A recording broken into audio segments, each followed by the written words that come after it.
Good afternoon. Welcome to What Comes Next Live. This afternoon, my guest is Ben Brabyn, well, what can I say about Ben other than that he and I have for about 3 years, often at the coffee shop at level 39, where he was the chief executive, looked to some of the big questions that could be answered around leadership for this country and beyond. And so I'm really happy to have Ben on for half an hour for a live audience and for people to listen to and watch later. And with that minimal introduction, over to you, Ben. Tell us a bit about yourself and what comes next and what's on your mind. Well, Tom, thank you very much indeed. It's a pleasure to join you this afternoon. And what a great question to challenge us with in these uncertain times. I will introduce myself briefly by way of background. As you said, you and I met 3 years ago at level 39, and I spent the 4 years up until March, really the beginning of the lockdown. I left level 39 the week before the lockdown began. So up until that point, I'd spent 4 years running level 39, which is a cluster of fintech and cybersecurity companies. But turning the clock further back, I started life growing up on a farm. Then I studied a philosophy and English literature degree before spending 5 years as a Royal Marine. And then I left the Marines in 2000 and came up to London. And largely, I think as a result of misunderstanding, got a job as an investment banker. Great misunderstanding for me. I learned a great deal. I left JP Morgan, where I was an investment banker, to set up a technology business, a fintech business, in fact. And so I spent the years from 2001 to 2010 building a business, sold it in 2010, got involved in a couple of other startups, which didn't really go anywhere, had a brain tumor, which partly explains, I think, why the startups weren't a great success. But I was very fortunate and recovered fully from that, and was then approached by the UK government to introduce overseas investors to UK companies. So I spent a couple of years working for what was then called UK Trade and Investment. It's now become the Department for International Trade. I left there in 2015 and was approached by Canary Wharf Group, who own Level 39. And since leaving Level 39 in March of this year, I've been trying to figure out exactly the answer to your question, what comes next, and how I can play a useful part in it. Okay, well, a lot there. So, yeah, we can talk about anything you like. We've had some big picture conversations at times. There's genie shares you can talk about, which is, I remember having a conversation with you when you were talking to probably a whole bunch of people about what might this look like, and just developing ideas. But perhaps just, yeah, for a bit, just talk us through how that idea evolved, because I think that might give people listening or watching an idea as to what your process for developing ideas. Sure. Well, thank you. You're absolutely right. This is an idea which has taken some time, and tracing it back to its origins, around about the time we met, in fact, about 3 years ago, I was very conscious, sitting at the heart of this incredible cluster of brilliant people in Canary Wharf in London, 50 different nationalities, 200 companies, addressing every kind of innovation in fintech and cybersecurity especially. And it was very clear that great things were being done, but that those things were quite hard for people to understand. Often these were companies which were achieving transformation deep inside complex global financial services businesses. So it wasn't the kind of technology or business that most people would be able to relate to.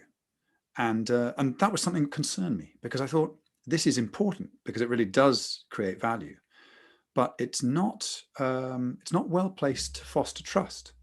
Here are people making themselves, in some cases, fantastically wealthy, but in ways which are not obvious, not transparent, not easy to understand, and most of all, not easy to relate to. So I thought, there's a risk here. There's a risk that we will lose trust, and with it, the license to operate.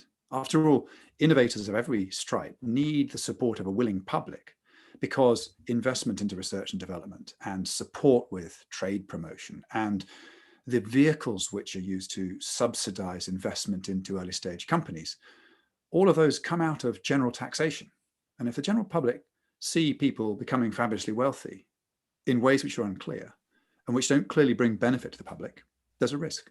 So that was the problem that started to really preoccupy me 3 years ago. And I think those problems of trust and bifurcation, splitting, have grown, especially as a result of the pandemic.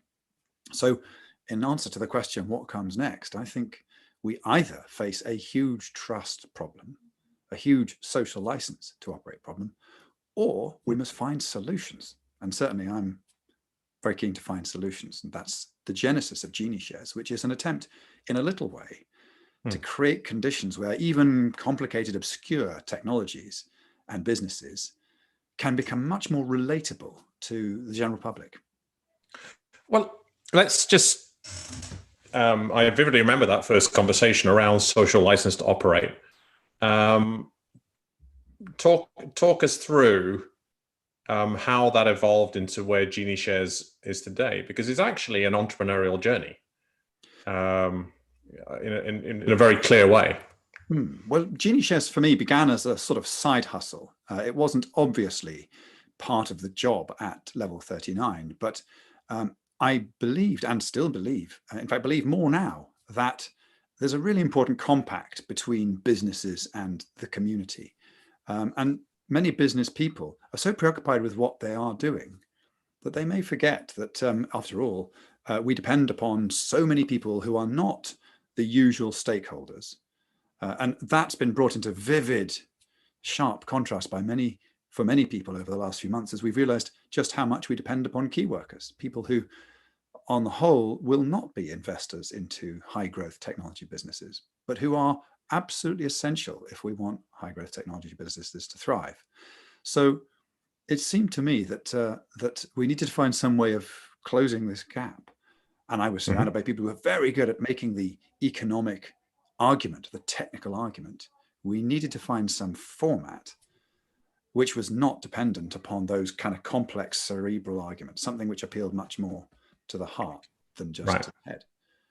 And I guess the first sort of sparks for me were reading some research on the way in which premium bonds, a couple of generations ago after the Second World War, fostered much broader savings through the UK population. This amazing insight that you could persuade many more people to save, and therefore get many more people involved in investing into the reconstruction of the UK economy, simply by creating these stochastic distributions, these prizes where you had a small but non-zero chance of winning a life-changing amount of money.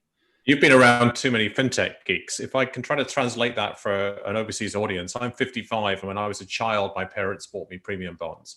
They're a kind of permanent bond that came out of the post-Second World War era that was a level of government effectively just borrowing from the public who needed to have that trust in them. But what was exciting was it was a lottery, all right, of sorts, right? So most of the time you get nothing at all, no dividend, no income return, but you might get £10 or you might get £1,000. So it was quite exciting. So it's that idea. So you were intrigued by the idea of a lottery. And if I just fast forward, because I think you're very immersed in this wonderful Genie Shares ecosystem, because it has taken off since the lockdown. The original thinking that my recollection of it was that the idea was to bridge the gap in understanding between the general public, the whole general public, and what it means to be an entrepreneur, to be comfortable with risk, to take equity risk, to be innovative, to find gaps, to go for it, this kind of thing. And you and I are both entrepreneurs at heart. So one of the original thoughts that you shared with me was, what if we have a national lottery, right? And the totally random winner actually gets shares in a company and gets to understand what not just a startup, but a scaling innovative company, what that's like, and a true understanding. And the very first one that you did, that the video was done for, what, a year and a half ago, roughly, was a brilliant example of that. But then it morphed and it really took off because you made a couple of what tech companies would call pivots, right? And which landed to Genie Shares. So correct my understanding where I got it wrong and bring us up to date. Perhaps. I think you got it spot on. Although I'd say the bar is a little lower. It's not that we're necessarily trying to help people understand how business and technology companies work, but to accept that it's a good thing that they do. So I don't understand all of the details of how my mobile phone works, but I'm very accepting that it does. And I'm more than prepared to pay to have one. And I'm kind of conscious that unless we make the case for business innovation, then it will be very hard to justify that use of taxpayers' money when there are so many and growing calls for investment into welfare and health. And every pound spent on R&D is perhaps a pound not spent on the provision of services to people in need right now. So anyone involved in entrepreneurship and innovation, public or private, should really rehearse how to engage people's hearts as well as their heads.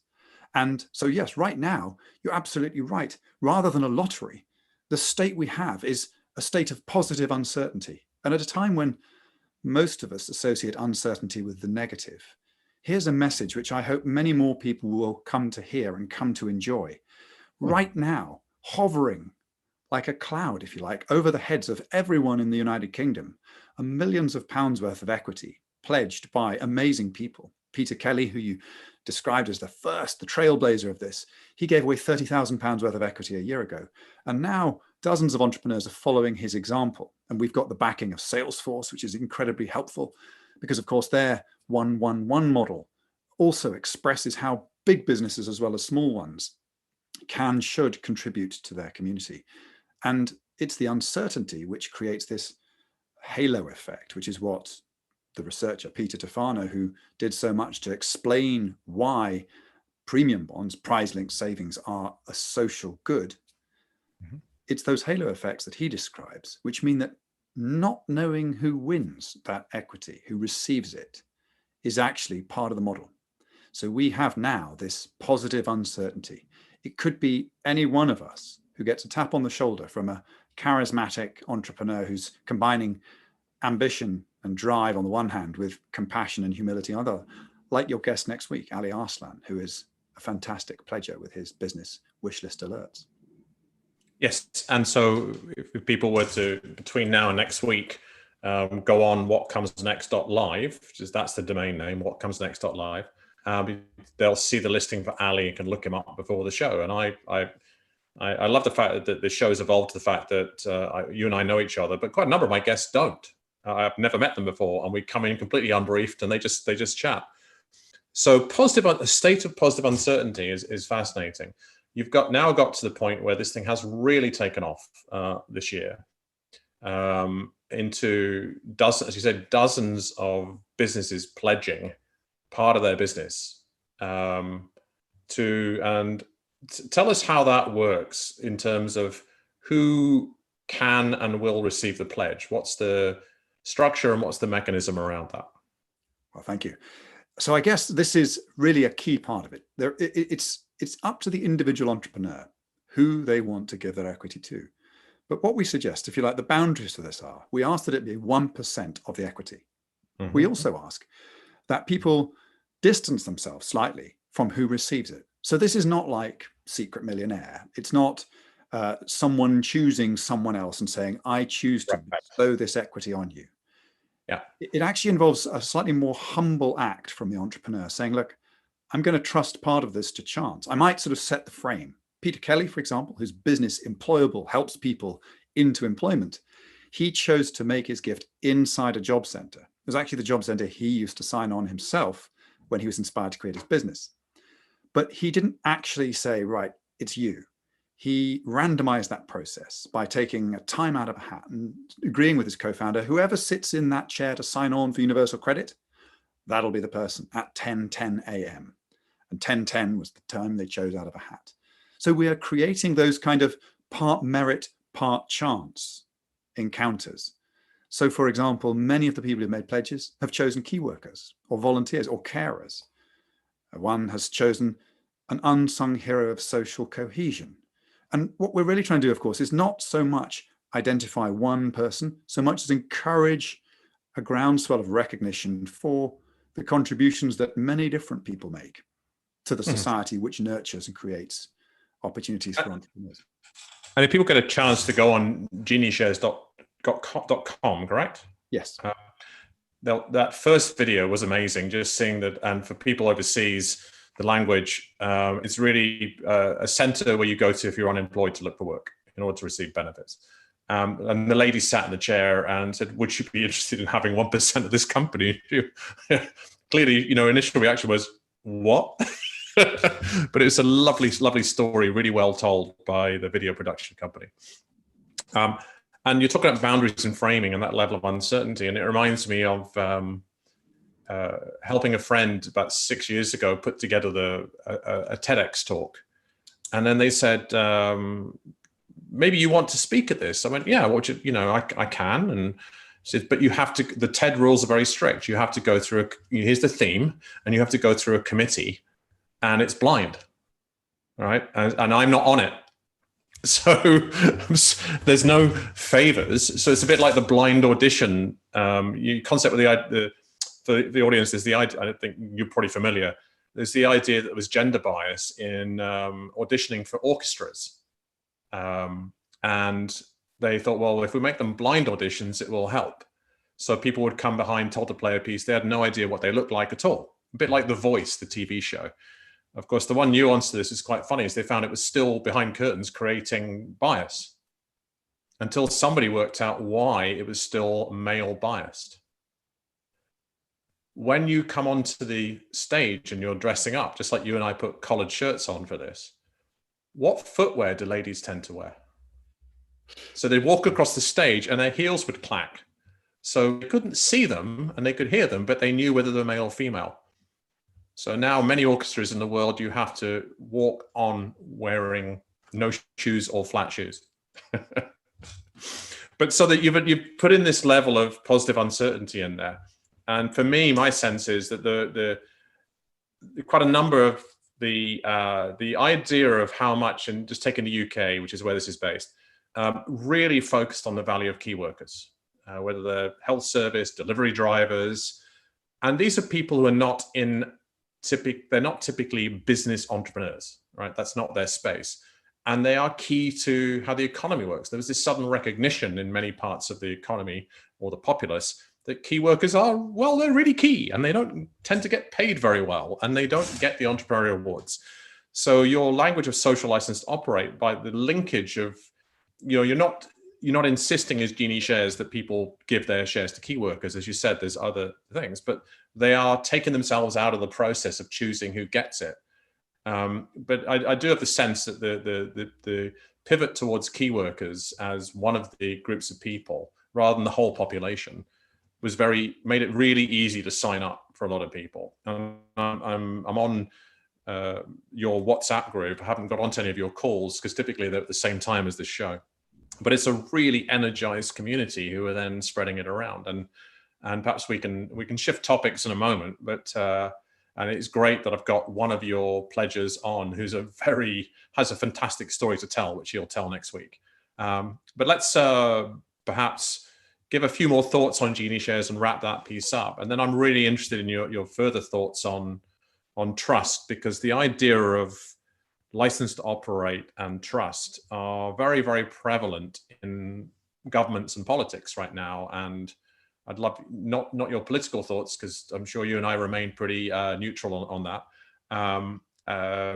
so that we can have some influence from inside the system. But just your broad thoughts on leadership and trust, I think I'd really value hearing them. Certainly. Thank you. I guess just to draw the Genie Shares conversation to a close. Of course, I've talked about halo effects, and I've talked about the trust question associated with business. It comes down to this, though. What we have with Genie Shares is an invitation to entrepreneurs, whatever they may be doing, simply to create a really powerful message about why they do it. Not what they do, but why they do it. Why they are motivated in a way which other people can relate to. So there's much less of the kind of long words I've been trawling through as I describe the rationale behind it. This, at heart, is just about a driven, ambitious person connecting why they do what they do with someone who perhaps doesn't have the same background or opportunities, or who has chosen a different path in a way which creates incredibly relatable and compelling viewing. And that's what we're doing. We want to make sure that through the dark months which probably lie ahead, as we adjust to COVID through winter, there will be sparks of magic as people like Ali land in the lives of someone else with a pleasant surprise, a piece of positive, unexpected good news. And it's those moments of magic that we're seeking to make. And of course, we're inviting business people, entrepreneurs to pledge. We're also actually working with bigger companies. Salesforce is one example, to show how big companies support this. So if you're working for a big organization and would like to be involved, please get in touch, because you can help us to tell the stories of those small businesses that may be in your supply chain, those small businesses that may be employing your former colleagues, those small businesses which are vital to our community and which we've got to get better at helping other people to understand. Great. But I'll try to segue this. I'm going to stick my own line in the sand. It's mixing his metaphors. There are many large companies that are purpose washing now, that they're coming up with their why because they think they have to.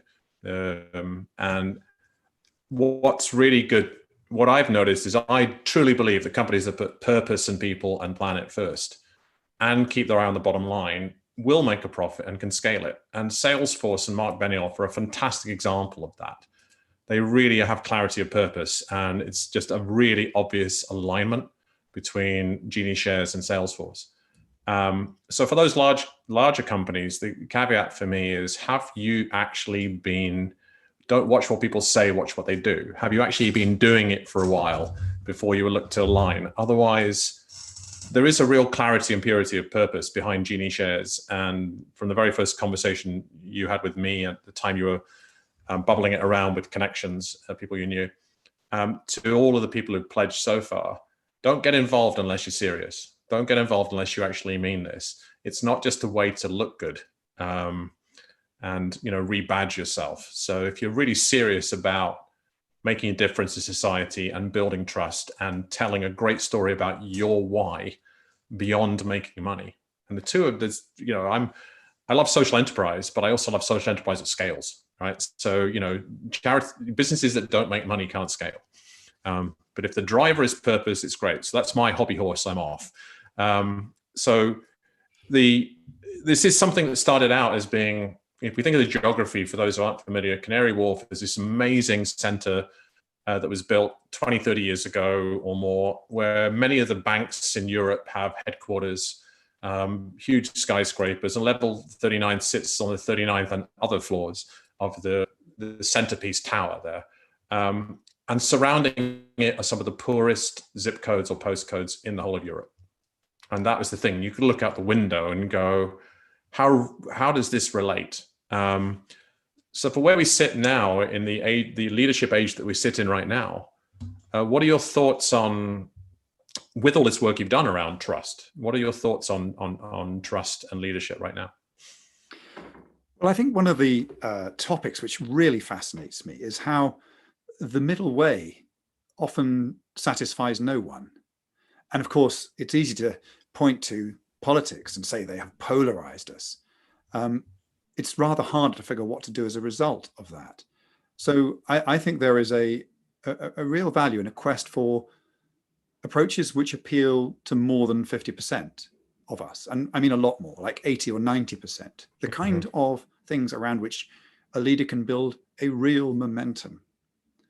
And ironically, perhaps, sometimes I think those things lie on the margins. They lie outside of the mainstream.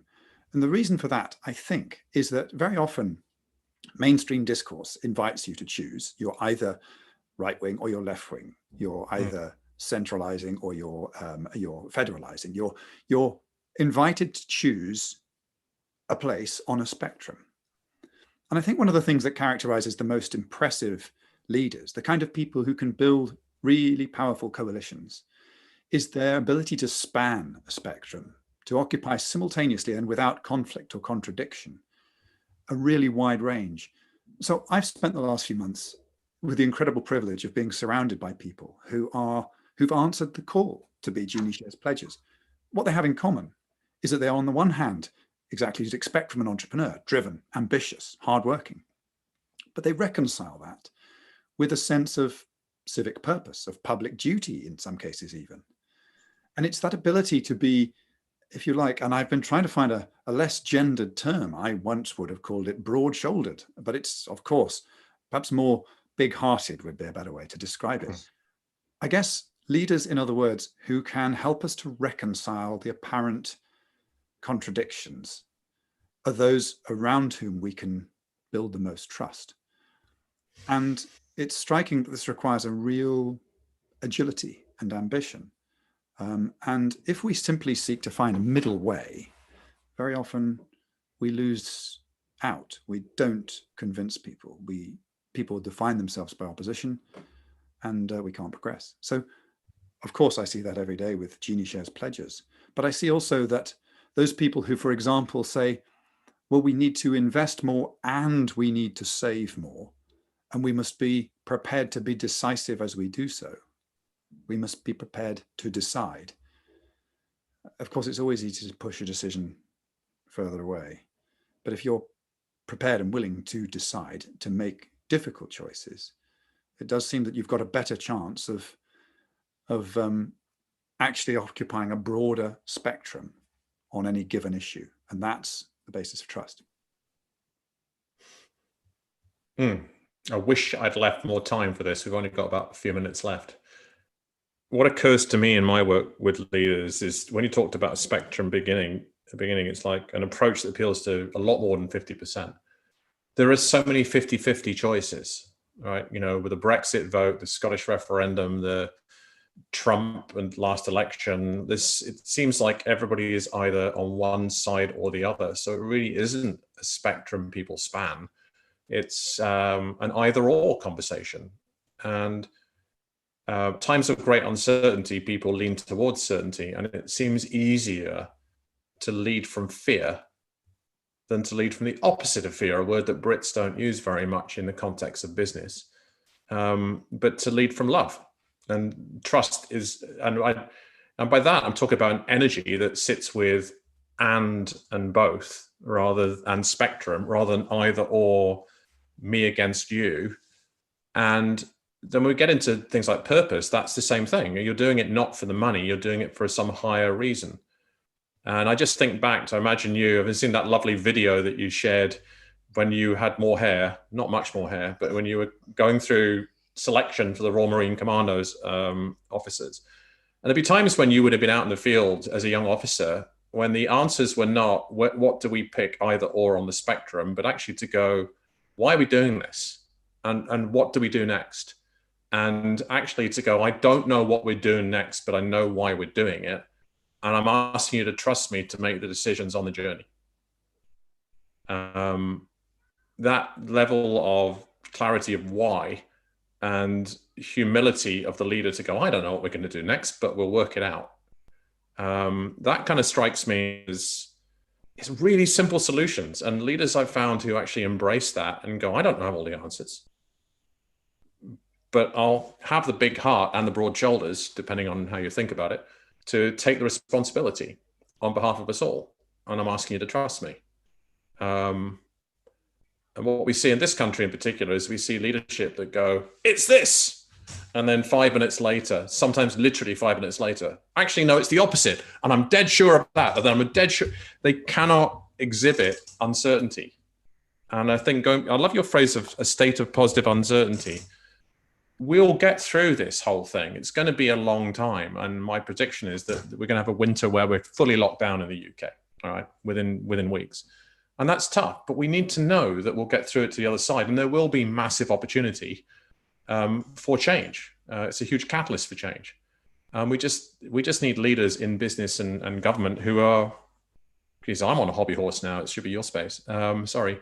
But we just need leaders in government and in business who actually are willing to go to have clarity of the direction and the purpose and why we're doing it, and then choose that space spanning the spectrum, because people can trust the bigger picture. So it's simply about elevating the context to, let's just stop leading from certainty and polar opposites all the time, and just go from this state of positive uncertainty. Oddly enough, I would trust a leader who is positively uncertain. Sorry, got onto a ramble there. Not at all. I think any leader faces very difficult choices over the coming months, don't they? But yes, the choices must still be made. And I think we must all learn to follow well and forgive and understand that it is very difficult in such uncertainty to make good quality decisions.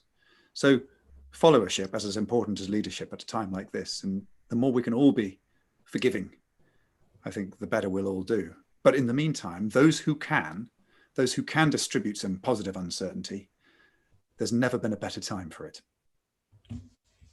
Fantastic way to close. It's been an absolute pleasure, Ben. Thank you. Lovely to see you, Tom. Thank you for having me.